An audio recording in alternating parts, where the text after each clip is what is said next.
Awesome. All right, good morning, everyone. It's good to see you. I hope everyone stayed warm last night. My name is Lindsay Burgoyne, for those of you that I haven't met. I serve as POW's Vice President of Programs, which includes our campaigns work and our alliances. And it's really awesome to see this group have grown over time. When I started at POW, I was the 3rd staff member, and I think we just hired our 30th, so it's pretty awesome to see the growth. This morning I'm here because I'm going to introduce our keynote speaker to you all. And I think, as Mario noted last night, we just witnessed such a historic moment with the passage of the Inflation Reduction Act. And even though I am a really wonky person and sometimes I'm holed up thinking about wonky things in a room, as Mario said, and figuring out what policies we're going to support and what we're going to do here at POW, what's the best bang for our buck when it comes to reducing emissions. I think, I wish this bill almost had like a better, more exciting name, because the IRA sounds kind of wonky, but it really is a big fucking deal, quite frankly. And so we've been calling it the BFD Act instead, so if you want to join me and change the acronym, we can do that. Some of us were actually at the White House this week. We went to a celebration to kind of celebrate the passage of it, and there was somebody handing out aviators so you could match Joe Biden, and they just said BFD on them. And my plan was to bring them, but I left them in the hotel, so I apologize, but maybe I'll wear those for y'all tomorrow, and we can talk about the BFD Act.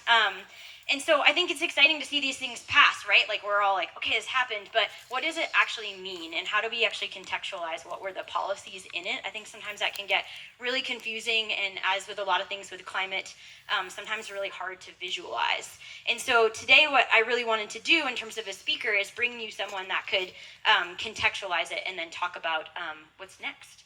And so with that, I'm really excited to introduce Drew Jones. He is going to be our keynote this morning. He's the director and co-founder of a group called Climate Interactive. He's a research affiliate at MIT in Boston, and also an MIT grad. So he's really good at systems thinking and visualization of data. He's a longtime leader in the climate movement. He calls Asheville, North Carolina home. So I think we've got some other North Carolina folks here, so you'll have to connect with him. He's a fellow member of the Outdoor State. He spent a lot of time in his 20s raising a ruckus around the country, getting outside with our beloved past board chair, Auden Schendler. And I think he actually met Auden when he was 19, and I think maybe he's going to even show us some embarrassing photos of Auden, so we can all enjoy that. But in terms of Climate Interactive, what does Climate Interactive do? Their mission is to create visual tools to drive effective climate action, and have created simulation software to actually look at emissions reduction. And so what you can do is you can essentially plug in a policy into Drew's software and say, what does this actually mean? Like, if we put a price on carbon, what actually happens to emissions? Like, how low do they go? What happens to temperatures? So really helping us see this. And I think for those of us that plan expeditions, adventures, we like to kind of chart that course and see what's in front of us. And so that's really what Drew does in the climate movement. And he's going to talk a little bit more about this, and I promise I'll let him talk. I won't keep going here. But he has used this software and bring it to decision makers to help them make the best decisions about what policies are the most effective. And so he's going to share a little bit more about that experience and working on the BFD Act over the last few months. So, Drew. All right.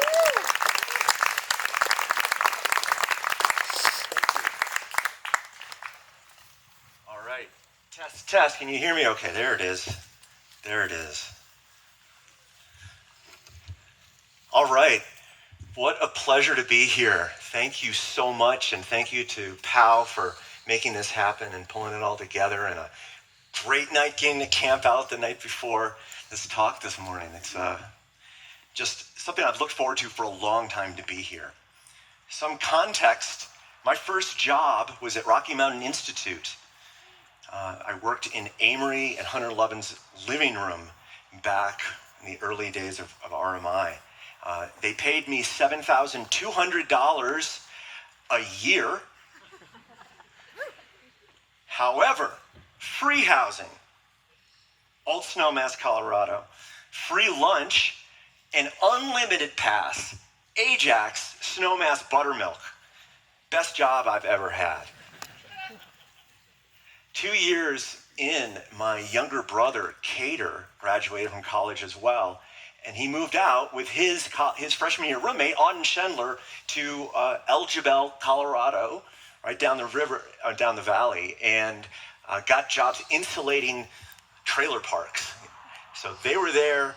I got to really just spend a lot of time in the outdoors then with, well, Auden, for people who don't know him, of course, is one of the board members here. I understand. He's the one who introduced me to POW long ago. So we had some years climbing 14ers together. That was a long time ago.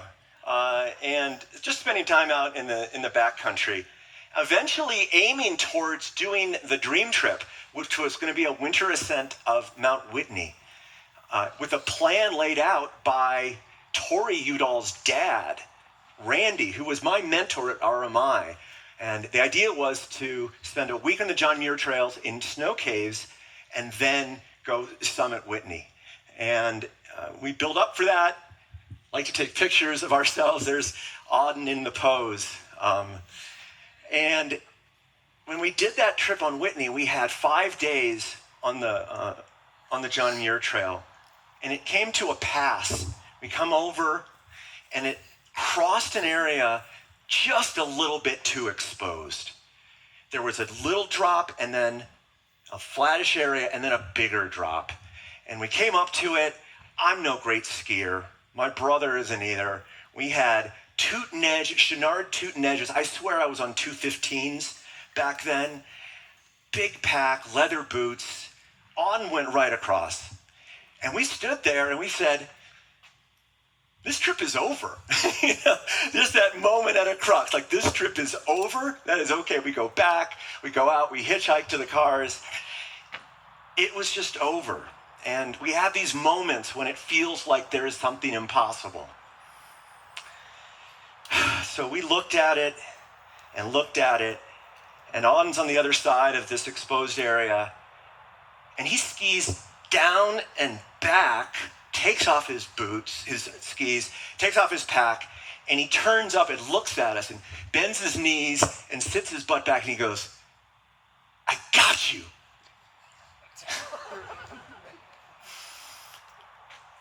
And that is what I love about my friend Auden Schendler. It's two things. It's that sense of, I have something magic. I can do the impossible. I can do this. I can catch my friends as they tumble. And then also some version of like, I'm going down with you. I would go down with you. My heart is so outside of myself. I'm so committed to something bigger. I would go down with you. I got you. What I love about POW and what I love about you is that you have those two things. You've got that magic. It's beyond me. You've got the magic that says, this is impossible. I'm going to do it anyways. And commitment to your heart outside of yourself, something bigger. You would go down for something bigger than yourself. You have that, and because you have that, we now have the most important climate bill that's ever been passed in the United States of America. Give yourself a hand. It's not perfect. It sucks in some very clear ways. We'll talk about it. But it is the biggest. We failed. 10 years ago, we tried so hard with Max Waxman-Markey. We got to that crux. This is impossible. We can't do it. And guess what? We couldn't. We didn't. It failed. And we know we have 2 more years before things really shift. This was our moment. We had to do it. And just acknowledging POW. So my role in all this, the simulation I'm going to show, we sat down with 128 members of Congress, individually and in groups, and nerded out with the ones who wanted to nerd out. Rebecca, you were part of this with the Conservative Climate Caucus, and your old boss, John Curtis, Republican out of Utah, many others. But so I'm not in the world that you're in of direct lobbying. Outside of it, but I watched, and I saw 2 things.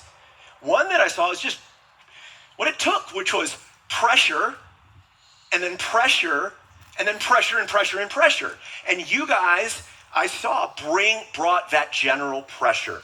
5 lobby days, is that right, over those 18 months?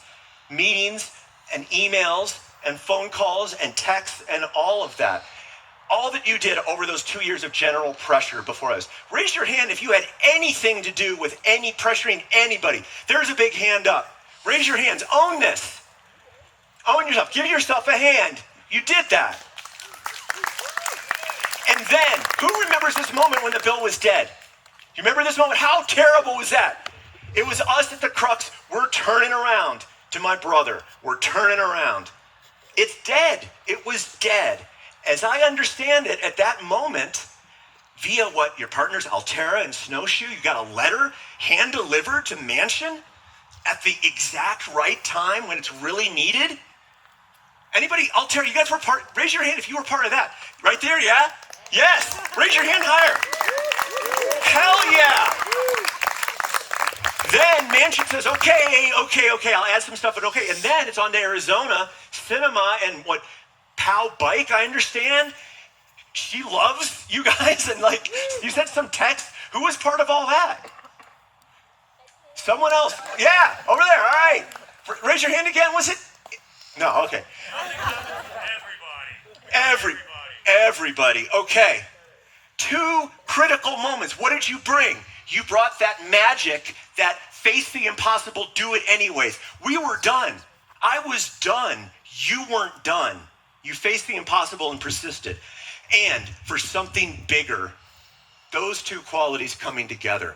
So what I want to do just for a minute is to bring in some gratitude. For whom and what are we grateful for this moment here in this team, in this community? And I want to give enough time. 60 seconds.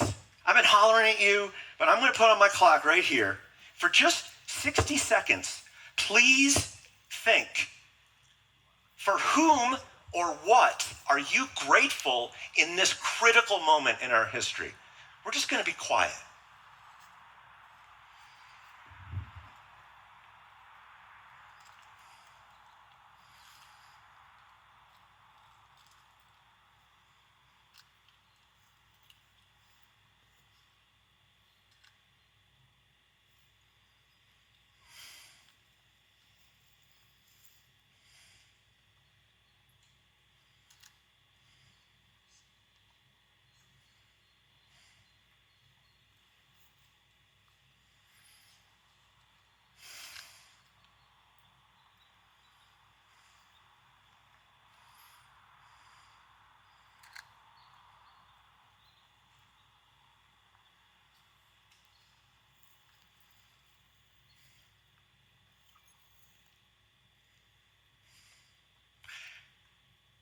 Five words or less.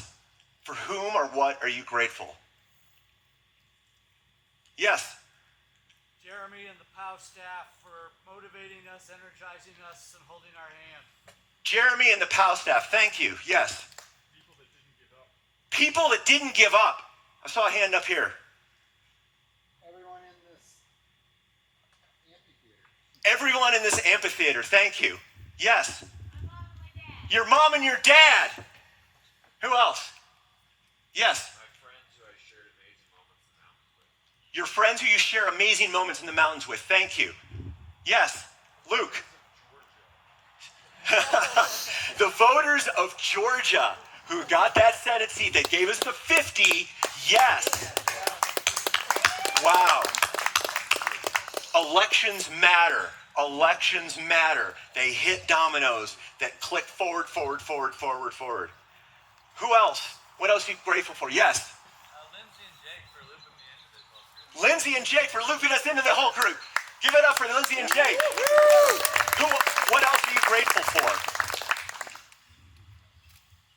Yes. Yeah. Tori.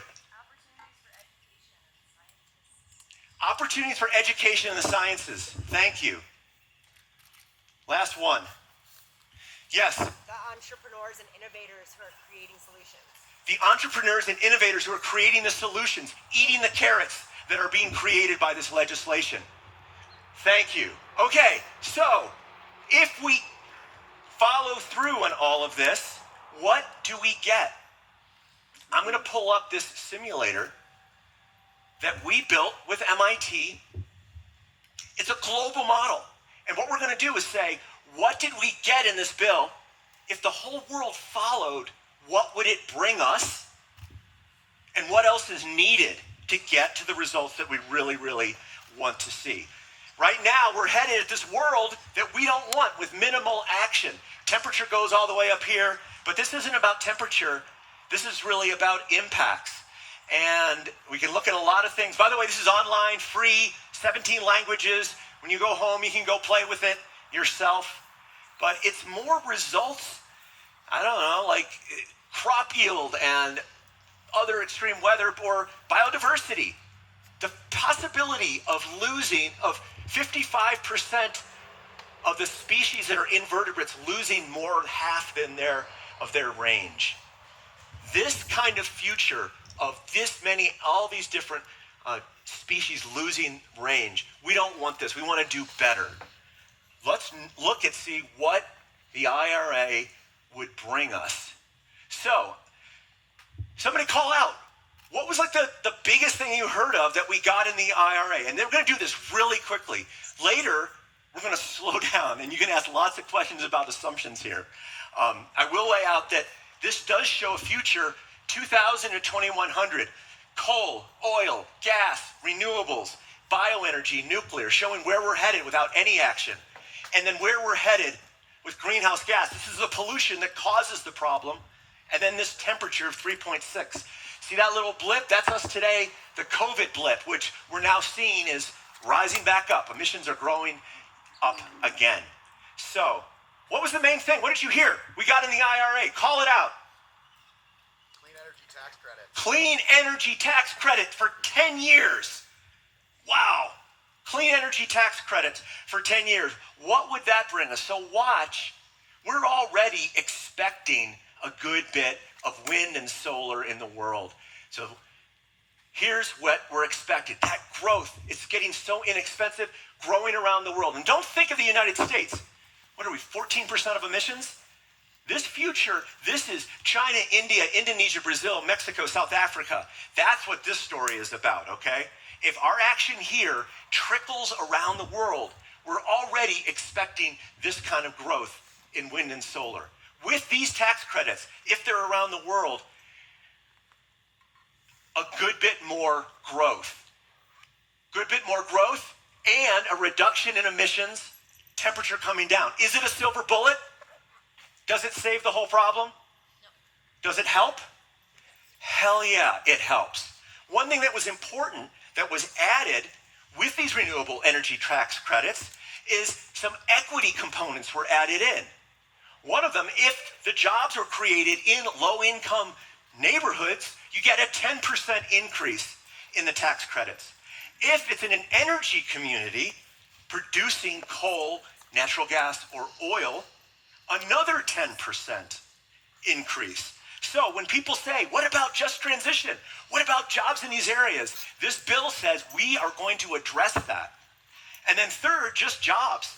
If you use steel from the US, you get another 10%.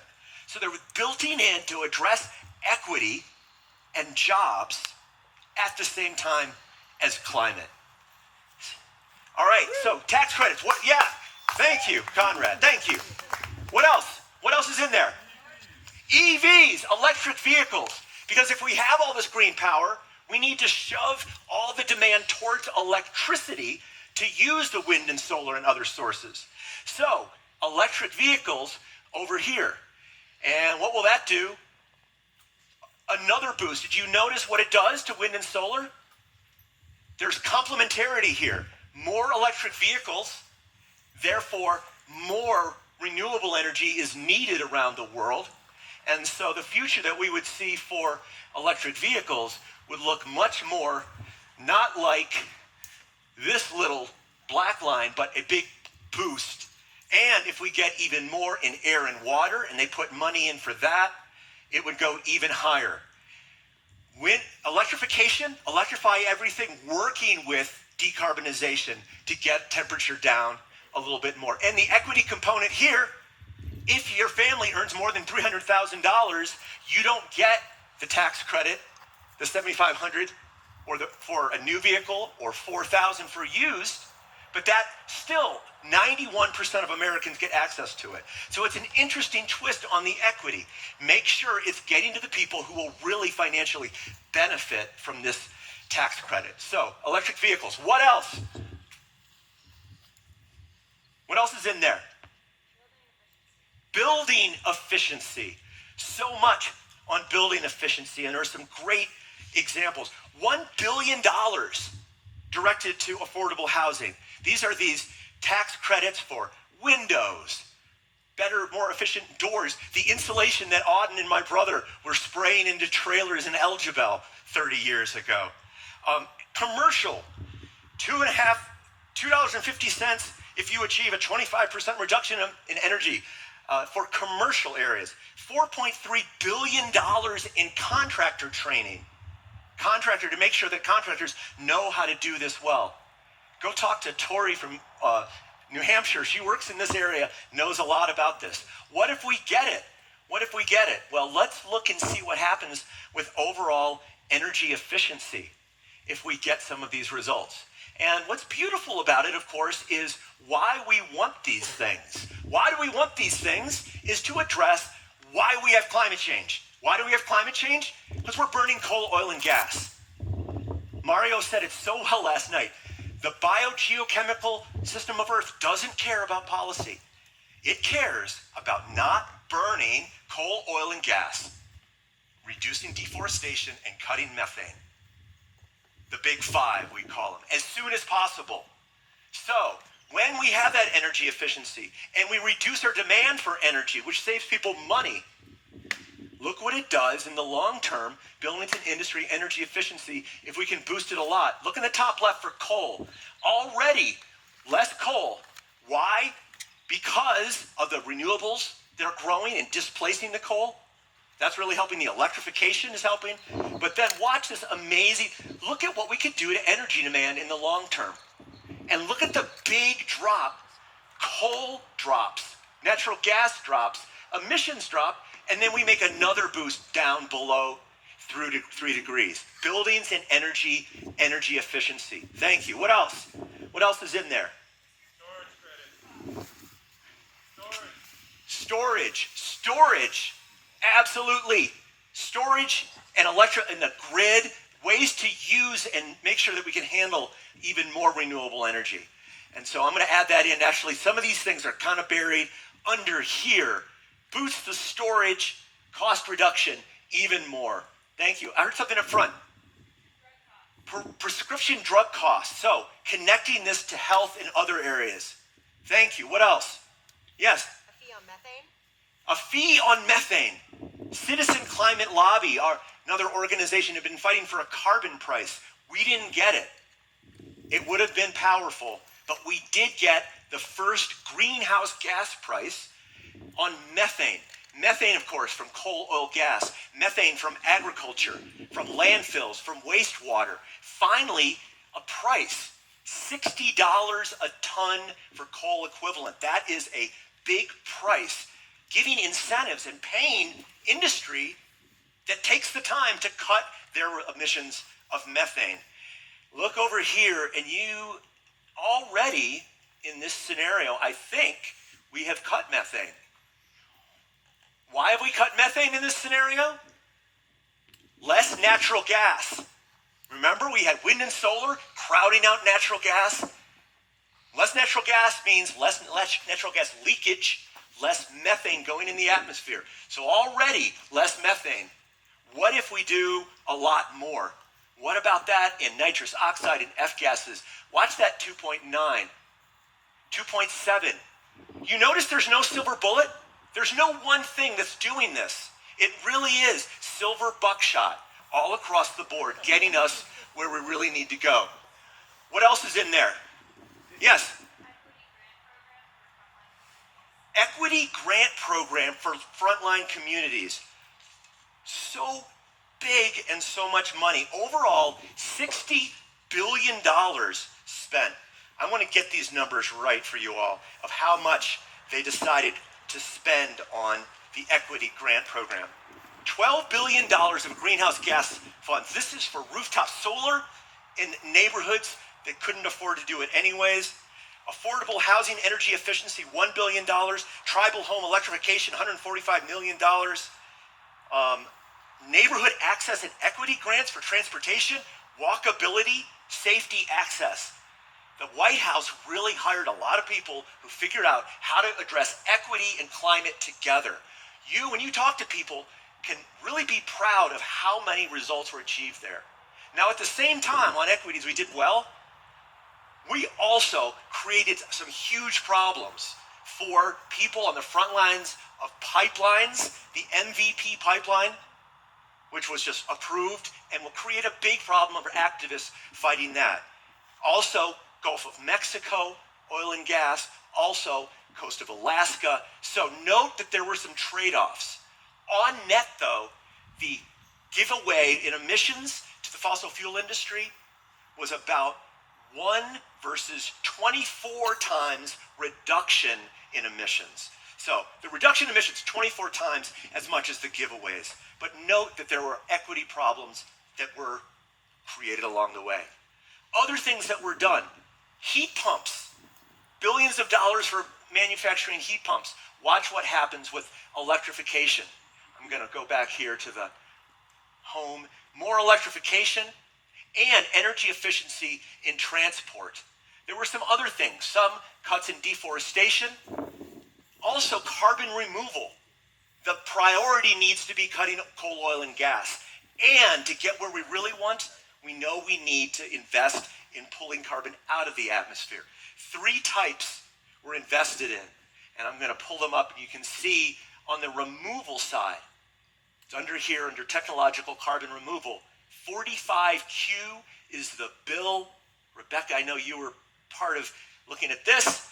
What if we had bioenergy carbon capture and storage, direct air capture? What if we had enhanced mineralization? No, not that one. We didn't get any money for that. Sorry. Ag soil carbon. If we don't till the land as much, then we pull more carbon into the soil and into the ground. Put it all together. If the world followed suit, so much better. 2.4 degrees-ish. Don't quote me on that exact number. The point is, it does so much to reduce emissions. However, it's not sufficient and fully. What we know we needed was carrots and sticks. Which did we get? We got carrots. We got carrots. Sticks say, stop burning coal, oil, and gas much more directly. Sticks say, carrots say, hey, renewables, compete better. Energy efficiency, electrification, compete better with those fossil fuel industries. So, the problem of it is, carrots are slower. I'm going to pull up the pledges. Look at this picture. This is that scenario. Here are the emissions coming down through 2100. If all the world follows their pledges, we get the red dot. Carrots are slow. We also know we needed sticks. What are the kinds of sticks that we might have gotten that would really help? Frankly, and the work that remains is standing up to the fossil fuel industry and saying, we're going to figure out how to reduce your emissions, because that is the critical work. What does that look like? Watch in the top right. If we had pressure on coal and oil and gas, possibly carbon pricing, and more action on methane, then these emissions come down even steeper, below 2 degrees towards 1.8 degrees. And then you go back to some of those results we were concerned about before. Species around the world. Remember I showed you invertebrates, mammals, instead of a 27% of the species losing half their range, only 6. 55 comes back to 14. A much better world if we can get on track around the world to making something like this happen. Wouldn't this be wonderful? Give yourself a hand for helping making this happen. We need sticks, but the urgent work is to eat The carrots. The carrots have been put out there in front of the donkey. They're sitting there. Our work, your work, is to turn this country and this world into a carrot-eating machine, a voracious rabbit or something that wants to take advantage of these amazing incentives. But they're just incentives. Where are the actions going to happen?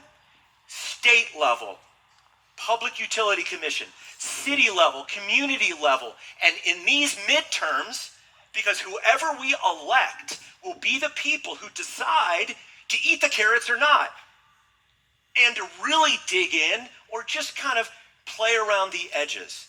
So the real work for all of us, but particularly me knowing you, knowing the magic and facing impossibility, knowing the big heart that you bring to this work, my request is these midterms, get the people in office who will eat all the carrots that have just been laid out for us.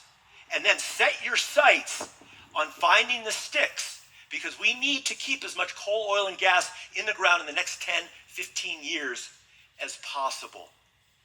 It's not going to be easy, my friends. It's going to be worth it. Go get them.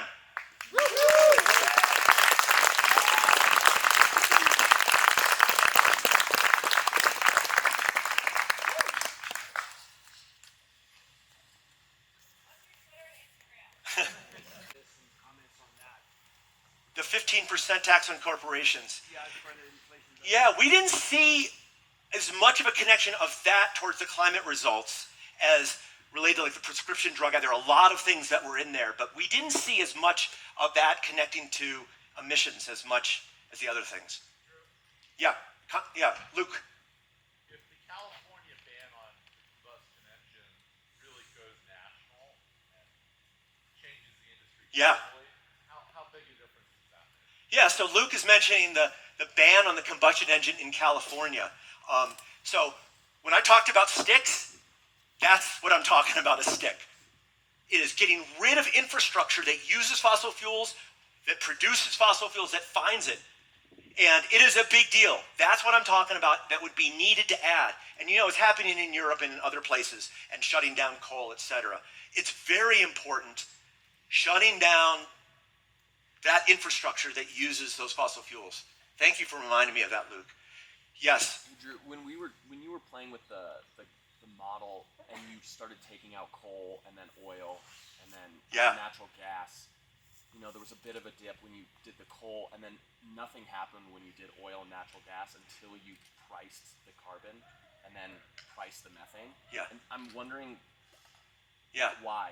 Yeah, so we taxed very quickly, and I'll do a session where I'll dig in some more. Okay. But I just taxed gas and oil, and the taxes that are being explored and imagined are relatively modest to what it really takes to tip the economics of the largest industry on earth that gets the most subsidies of anything on earth. It's very hard to tip that down until you imagine fairly high carbon prices. Right now, those carbon prices cover 21% of emissions around the world, mostly in other places. 10 regions of China, Northern Europe, etc.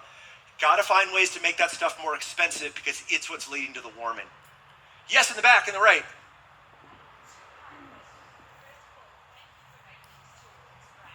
Oh, you're welcome. I'm wondering how you came up with the kind of the scale of incentivized versus non-incentivized, and if that would apply asking us to stay in an Australian accent, if that applies in other jurisdictions. Yeah, thank you. How did we come up with those slider ranges? To use the model well, you need to look underneath and see the specific numbers that we used. Because what we said was, okay, incentive is a 15% increase or a 30%. Those kinds of ranges. But it's necessary to look underneath to really understand what we mean by that. Because it's not the maximum that's possible when we move those sliders. But we'll dig into that one later. Yes? So this was based upon the rest of the world following US's lead? Everything I did here was the global policy. And there are other models that look just at the US. But keep going, Zeppelin. Just curious, like, with so many developing countries just continuing to invest in coal right now, how does Yeah. decided if they don't follow. Yeah, so the fact that developing countries right now, that China, we thought had peaked at their coal 3 years ago. We just learned a couple months ago, no, it just went up yet again. Those countries, all of those plans are factored into what I just showed you, much more than the US plans, because that is 60-70% of future emissions. Most of this modeling was about, again, China, India, Indonesia, Brazil, Mexico, South Africa, where we're imagining more development or not of coal, oil, and gas. Yes, the way in the back. Yeah. Drew, this is a follow-up on, I think, Conrad's comment about the 15% in corporate taxes. And I think I would ask what your thought is on this, but to me, what this bill does that's so unique is that it doesn't only address surface level emissions, it's trying to restructure the entire energy economy in a way that addresses not only how we generate it, but also addresses the social components. And to the international component, what I get excited about is the possibility of showing what is possible when you restructure the entire energy economy to the rest of the world so that they can then adopt it as well. Thank you, Mario. Well said. Thank you. Yes, in the front. Moving forward, can you speak a little bit about cap and trade programs versus just straight up carbon taxes? Yeah. What do you want to see? Yeah, so the clean air world that whole regime of policy was built on cap and trade. We tried that, of course, going back to McCain-Lieberman, a bill long ago, and Waxman-Markey, and it didn't happen. So the political viability, we just ran into the wall there. It's a stick. It says we will reduce those emissions, but we were not able to get it through. Carbon pricing has been another push. Shows up pretty similarly, but of course we didn't get that through. Either would be great. This is a moment when I talk about facing the impossible. Maybe you are the ones who will say, this looks impossible, we're going to make it happen anyways. Because both approaches are incredibly powerful and they would really help a lot. But the viability is looking pretty low right now. Yes, way in the back on the right. That's you. Green hydro. Say it again. Green hydrogen? Hydrogen. Green hydrogen. So one of the things we haven't added yet but are excited about is adding a new carrier for energy. It's not a source. We'd use wind and solar to create hydrogen that could be used in industry in all sorts of areas. It's no silver bullet, but could be one of the many things that could help, is our guess, but we haven't finished modeling it yet. Yes, sir.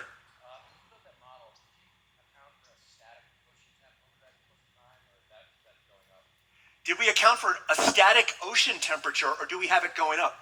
In the model, we model how it is going up, and it is going up, absolutely. And then we also have to track things like ocean acidification and other little things like that, and how much carbon gets stored at 10 layers of the ocean deep down.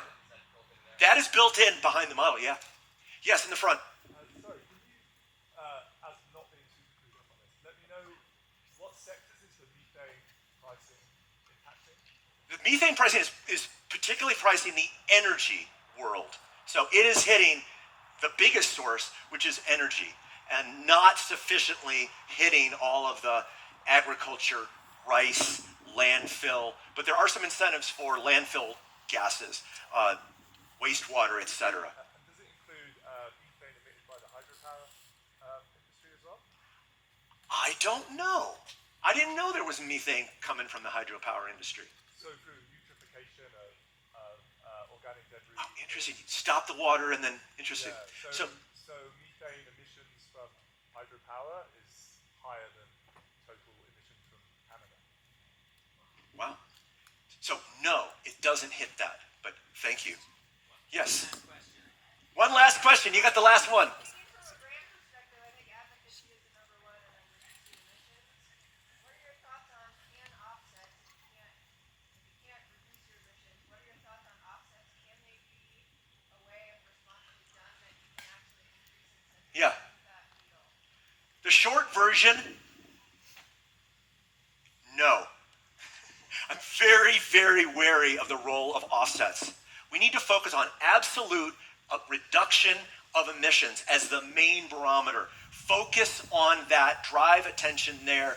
It's getting badly misused in many places. They're not being additional enough. Go watch John Oliver's rant on it. Most of that was fairly accurate. We've modeled a lot of the possibilities with afforestation. Focus on emissions reduction. It's not an absolute. There could be some moments when it helps. Focus on not burning coal, oil, and gas, cutting deforestation, cutting methane as soon as possible. Go get them, everybody. We'll see you this afternoon.